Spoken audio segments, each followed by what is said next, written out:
Assalamu alaikum warahmatullahi wabarakatuh. Katika video hii tutajifunza kuhusu kigezo kinachochanganya matokeo au kinachojulikana kama confounder.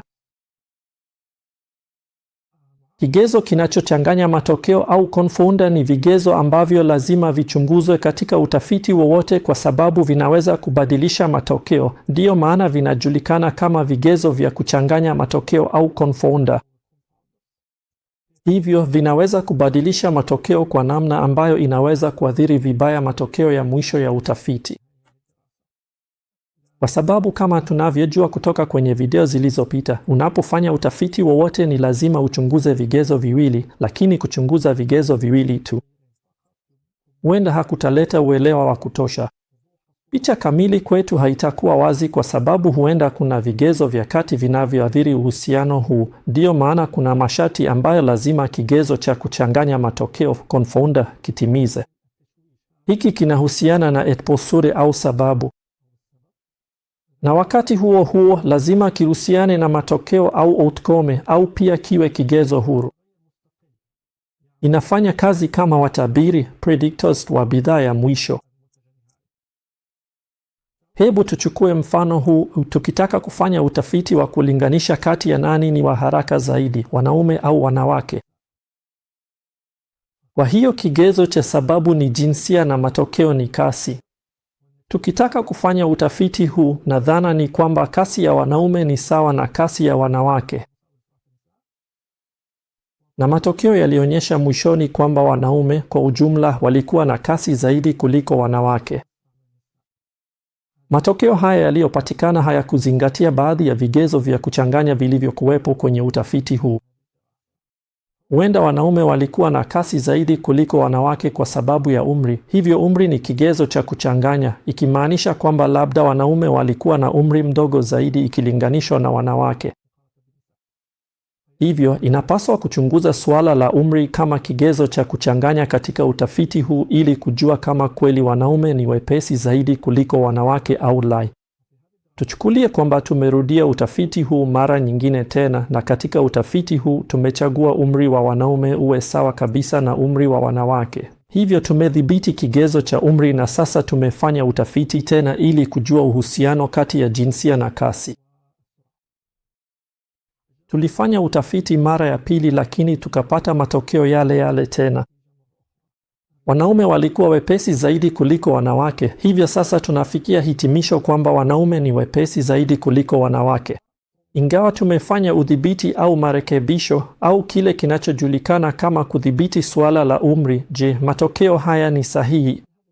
Labda sivyo, na sababu ni kwamba huenda wanaume walioshiriki katika utafiti huu walikuwa warefu zaidi kuliko wanawake. Hivyo basi, sasa kigezo cha urefu ni kigezo cha kuchanganya na tunapaswa kukidhibiti au kufanya udhibiti wa kigezo hiki. Hivyo basi, tukifanya utafiti huu tena na tukachagua wanaume na wanawake waliokuwa na umri sawa na katika urefu sawa, na tukafanya utafiti huu na tukapata matokeo yale yale tena kwamba wanaume walikuwa wepesi zaidi kuliko wanawake. Huenda kuna vigezo vingine katika utafiti huu ambavyo vinapaswa kuchunguzwa. Vinajulikana kama vigezo vya kuchanganya au confound variables. Hivyo confound variables au vigezo vya kuchanganya ni vigezo vinavyoathiri matokeo. Mara ya kwanza wanaume walikuwa wepesi kuliko wanawake. Hata hivyo hatukuzingatia umri wa washiriki. Mara ya pili wanaume pia walikuwa wepesi kuliko wanawake, lakini hatukuzingatia katika jaribio. Kipengele cha urefu na kipengele cha umri vinachukuliwa kuwa vipengele vinavyoamua katika utafiti huu. Tunaona kwamba kigezo cha urefu na kigezo cha umri vinahusiana na jinsia ya mshiriki na wakati huo huo vinahusiana na kasi mshiriki. Kwa hiyo ina uhusiano na mfiduo na pia ina uhusiano na matokeo. Na wakati huo huo haitambuliki kama kigezo cha kati, ni kigezo huru kabisa kutoka kwa sababu na matokeo.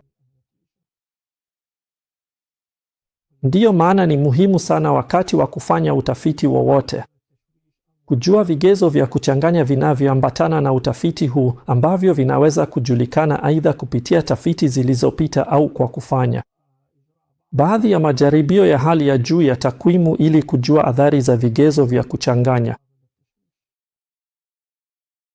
Kwa hivyo, vipengele hivi lazima vidhibitiwe au kile kinachojulikana kama marekebisho au udhibiti wakati wa uchambuzi wa takwimu. Hili linaweza kufanywa kwa njia kadhaa, ama wakati wa usanifu wa utafiti au baada ya utafiti kukamilika.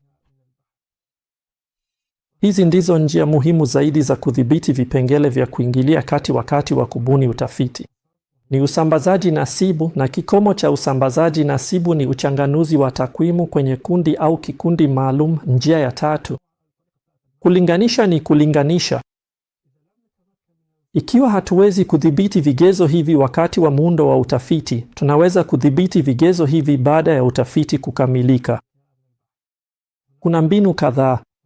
Njia ya kwanza ni uainishaji, ambapo sampuli imegawanywa. Njia nyingine ni uchanganuzi unaoweza kubadilika, ambao ni uchanganuzi kamili wa vigezo kadhaa. Kila moja ya aina hizi itajadiliwa. Kudhibiti marekebisho ya vigezo vinavyochanganya kutaelezewa kwenye video tofauti. Asanteni sana.